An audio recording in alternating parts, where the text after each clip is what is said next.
Hello traders, so today we are analyzing Nifty 50 on 15 minute chart time frame for 12th of अगस्त। तो आज के दिन हम जैसा देख सकते हैं जो मार्केट ओपन होती है समवेयर, जो मार्केट का ओपन होता है 24,472 के लेवल पे होता है।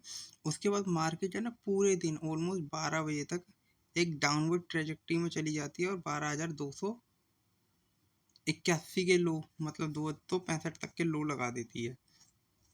फिर उसके बाद हल्का सा एक कंसोलिडेशन सा देखने को मिलता है और मार्केट 2 सवा 2 बजे से लेके आखिरी के 1 घंटे में अपना सेम लेवल 24,435 के आसपास क्लोज होती है। तो आज के दिन के मार्केट को देख के यही लगता है कि मार्केट में डाउन साइड से एक अच्छी रिकवरी हुई। अब यहाँ पे हल्का सा नेगेटिव सेंटीमेंट देखने को हमें मिल सकता है, वो ऐसा मैं इसलिए कह रहा हूँ। ये देखिए, जैसे कि मैंने इस वाले में आपको बताया था, जैसे ये ट्रायंगल था यहाँ पे बनता हुआ दिखा था, तो मैंने कहा था जब इसके नीचे जैसे ही मार्केट जाएगा तो आपको उम्मीद रखनी चाहिए कि ये हल्का सा डाउन जाएगा। तो अब मुझे एक बार मार्केट है ना ये वाले लेवल पे 24,000 के लेवल पे आता हुआ देखने को मिल रहा है। मे बी इस वीक तो नहीं, अब इस वीक में 2 ही ट्रेडिंग सेशन है, कल का एक परसों का। मे बी नेक्स्ट वीक में हमें पॉसिबिलिटी रखनी चाहिए कि मार्केट इस लेवल पे आ जाए। तो अब 24,400 का सपोर्ट जो है वो आज भी बरकरार है, बट वो आज के दिन ब्रेक हुआ था और वहाँ से ही फिर रिकवरी आई थी। ठीक है, तो हमें मार्केट फिर से अब 24,000 के लेवल पे आता हुआ देखने को मिलता है। अगर कल के दिन मार्केट 24,500 के ऊपर क्लोज होता है तो एक फिर से बुलिशनेस दिखेगी जो 26,000 के लेवल के लिए हो सकती है। तो आज के दिन जो कुछ स्टॉक रैली कर रहे थे अब उन पे चलते हैं। तो उसमें सबसे पहला नाम वो मेरा है जो है वो है आरती इंडस्ट्री का। आरती इंडस्ट्री को मैं इसलिए डिस्कस कर रहा हूँ क्योंकि मैंने आप लोगों से जब इसके रिजल्ट आए थे तो उस टाइम पे जब इसने रैली दी थी तो समवेयर इसके रिजल्ट इधर आए होंगे 15 जुलाई के आसपास, तब इसमें 13% की तेज़ी थी। तब मैंने आप लोगों से डिस्कस किया था कि इस स्टॉक में अच्छा पोटेंशियल देखने को मिल रहा है, ये और अच्छी अपसाइड के लिए जा सकता है। तो उसके बाद अगर हम देखें तो आज के दिन फिर से इस स्टॉक ने 5% की तेज़ी दी है और स्टॉक अपना 534 के हाई आज इस स्टॉक ने लगा दिए थे। तो उम्मीद है जिस तरह का वॉल्यूम है 5 मिलियन शेयर्स का, और स्टॉक मुझे और भी अप ट्रेजेक्टरी में जाता हुआ देखने को मिल रहा है। तो मे बी ये जिस तरह तक की अपसाइड थी, तो जो इसका एक अगला लेवल ये बन सकता है, यहाँ पे अब कोई मेजर रेजिस्टेंस नहीं है, तो मे बी ये स्टॉक 560 तक भी जा सकता है। तो इस स्टॉक को हमें अपने रडार पे रखना चाहिए। इसके बाद जो नेक्स्ट स्टॉक मैं आप लोगों से डिस्कस करना चाहूँगा ना वो है ब्लू स्टोन। तो जैसा कि मैं आप लोगों से ज्वेलरी सेक्टर के लिए काफ़ी बुलिश हूँ, क्योंकि अब मुझे लगता है कि जितना भी हमारा फेस्टिवल सीजन है और वेडिंग सीजन ये स्टार्ट हो रहा है, तो जो लाइट ज्वेलरी सेक्टर में जो कंपनियां काम करती हैं उनके लिए एक अच्छा सेटअप है। तो अगर मैं यहाँ पे देखूँ तो ये एक काफ़ी सुंदर सा एक कप पैटर्न बनता हुआ देखने को मिल रहा है इसके अंदर, ब्लू स्टोन के अंदर कुछ इस तरीके से। और इसके अंदर के जो लेवल मुझे लिखते हैं वो 1,000 रुपये तक के जाते हुए देखने को मिल सकते हैं। तो स्टॉक अपने ऑल टाइम हाई लेवल पे ही ट्रेड कर रहा है इस टाइम। और आज के दिन अगर मैं देखूं तो इसने अपना all time high level touch किया है 911 का। क्लोजिंग भी 894 पे दी है, ऑल टाइम हाई के आसपास क्लोजिंग दी है। तो मुझे लगता है इस स्टॉक में और भी 10% की यहाँ से तेज़ी आ सकती है। तो इस स्टॉक को भी आप बाजार पे रख सकते हैं, क्योंकि स्टॉक के अंदर जो पोटेंशियल है वो ऐसे 1,100 रुपये तक जाने का है। अब वो 1,100 रुपये किस तरीके से जाता है, एक बार डाउन करके मतलब 745 के लेवल को टच करके जाता है या डायरेक्ट यहीं से रैली, तो ये हमें देखने वाली बात है। इसके बाद नेक्स्ट स्टॉक चलते हैं जिसका नाम है क्यूपाइट।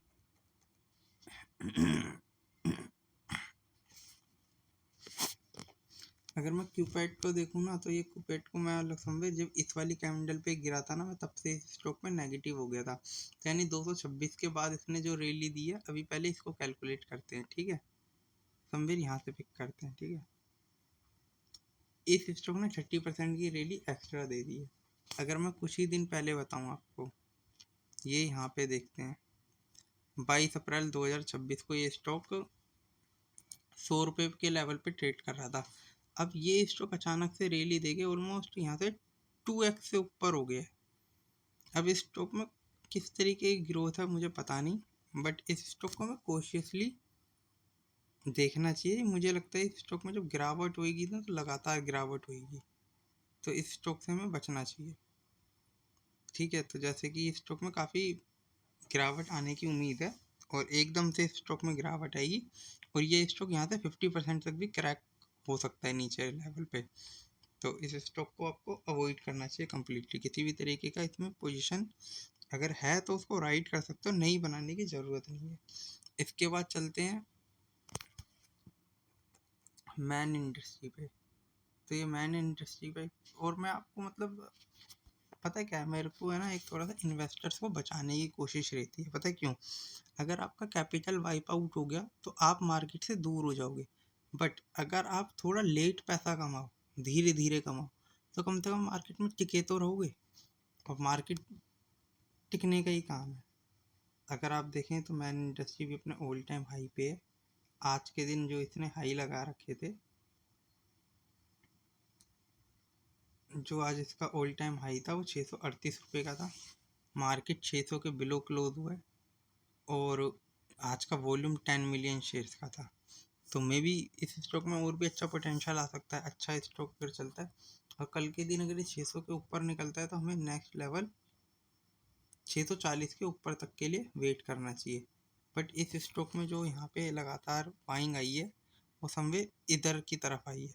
ये देखिए यहाँ पे 1 अप्रैल वाले कैंडल से यहाँ पे लगातार 65% की लगातार तेजी दी थी इस स्टॉक ने।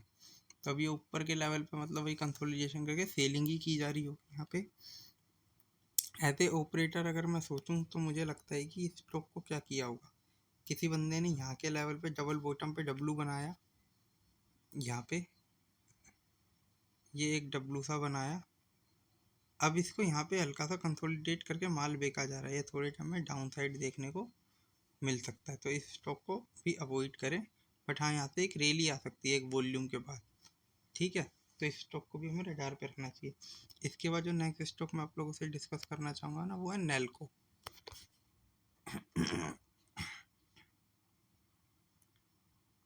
ये नेशनल एल्युमिनियम कंपनी। तो आज के दिन ये स्टॉक में अच्छी तेजी थी और ये स्टॉक आपको इस वाले लेवल पे आता हुआ देखने को मिल सकता है 440 के लेवल पे। तो यहाँ से मतलब 20 पॉइंट की और रैली आ सकती है। और इस स्टॉक को देखें तो ये स्टॉक भी यहाँ पे एक डबल बॉटम पैटर्न बना चुका है यहाँ पे। अब उसके बाद रैली के लिए जा रहा था समवेयर, ये अपना यहाँ से 5 से 7% की ओर तेज़ी आनी चाहिए। आज के दिन का जो इसके अंदर वॉल्यूम था वो भी काफ़ी अच्छा था। 8 to 10% की आज के दिन अपसाइड थी, 422 तक के हाई लगाए थे और 34 मिलियन शेयर्स की बाइंग एंड सेलिंग थी आज के दिन नेल्को के अंदर। अगर नेल्को के को देखें तो ये स्टॉक भी अपना यहाँ पे देखिए सिर्फ अभी 10 से 15 ट्रेडिंग सेशन के अंदर 333 के लेवल से 400, तो मतलब ऑलमोस्ट 30% की तेज़ी दे चुका है। तो इस स्टॉक को अपने रडार पे रखें, नेल्को में और अच्छी अपसाइड आ सकती है। इसके बाद चलते हैं जेएम फाइनेंशियल पे। तो जेएम फाइनेंशियल के अंदर काफ़ी सारे आईपीओ आ रहे हैं और इस कंपनी का काम ही है आईपीओ करवाने का। तो जो मुझे लगता है कि ये स्टॉक थोड़े दिन के अंदर आपको 140 तक के लेवल पे जा सकता है। और यहाँ से 140 का जो लेवल है, वैसे शायद मैंने जेएम फाइनेंशियल है ना आपसे कुछ दिन पहले भी डिस्कस किया होगा ऑलमोस्ट। अगर मेरे पुरानी वीडियोस को अगर आप देख रहे हैं तो आप उन पे जाके देख सकते हैं कि मैंने आपसे जेएम फाइनेंशियल डिस्कस किया ही होगा।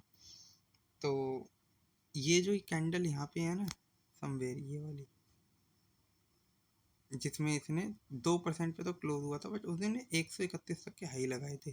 तो मुझे लगता है स्टॉक के अंदर यहाँ से ये 140 139 तक जा सकता है, जो कि यहाँ से ऑलमोस्ट अगर मैं देखूँ तो 8 से 10% की एक तेज़ी आ सकती है। तो इस स्टॉक को हमें रडार पर रखना चाहिए।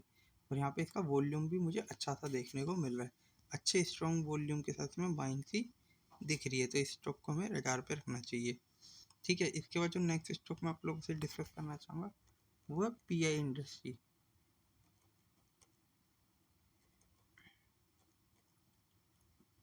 पीआई इंडस्ट्री को इसीलिए डिस्कस कर रहा हूँ क्योंकि इनके रिजल्ट जो थे वो थोड़े से ठीक नहीं आए हैं। और अगर मैं इस स्टॉक को देखूँ ना तो इस स्टॉक का जो हाई है ना वो 4700 का है। अब ये स्टॉक वहाँ से ऑलमोस्ट 50% के आसपास डाउन हो गया है। तो ये क्वालिटी स्टॉक है, और इसीलिए मैं आप लोगों से डिस्कस कर रहा हूँ। ये स्टॉक 2022 के लेवल पे ट्रेड होता हुआ देखने को मिल रहा है। तो यहाँ से जो अगला लेवल अगर डाउन साइड के लिए गया तो 2100, तो यहाँ से 100 पॉइंट 150 पॉइंट की ओर गिरावट आ सकती है। बट यहाँ से अगर मैं अप साइड को देखूँ, अगर इस लेवल पे जिस तरीके से गिरा है और अच्छे लेवल पे अगर ये मिलता है, और यहाँ से अगर मैं इस स्टॉक को पिक करूँ और इसको सिर्फ 2 साल भी वेट करता तो यहाँ से एक 100% की अपॉर्चुनिटी बन सकती है। यहाँ पे पैसा डबल कर सकता है 5,000 तक। तो इसीलिए इस स्टॉक को मैं आप लोगों से डिस्कस कर रहा हूँ एज अ क्वालिटी बाय। तो इस स्टॉक को आप रखने रडार पे रख सकते हैं। अभी कंपनी इसके अंदर एग्रोकेमिकल में प्रेशर है, और केमिकल का जो भी इनका सेगमेंट है उसमें रॉ मटेरियल क्रूड होता है, तो उसकी वजह से प्रेशर है। बट जैसे ही ये चीज़ें सॉर्ट होंगी तो इस स्टॉक में अच्छी पोटेंशियल के साथ बाइंग आ सकती है। तो इस स्टॉक को भी आपको रडार पे रखना चाहिए। तो गाइस अभी जो मेरा निफ्टी 50 के लिए आउटलुक है वो थोड़ा सा नेगेटिव है कि हम 24,000 के लेवल को टच कर सकते हैं। और जो बाकी मेरी स्टॉक की एनालिसिस है ओनली फॉर स्टडी पर्पज है, किसी भी तरीके की बाइंग और सेलिंग रिकमेंडेशन नहीं है। As a disclaimer, not a buying और सेलिंग रिकमेंडेशन। आप पर्टिकुलर किसी भी स्टॉक का एनालिसिस करवाना चाहते हैं, ये स्टॉक की जानकारी चाहते हैं, तो वो मुझे बता दें ताकि मैं अपने नेक्स्ट वीडियो में कवर करूँ। So thank you for watching, मिलते हैं कल।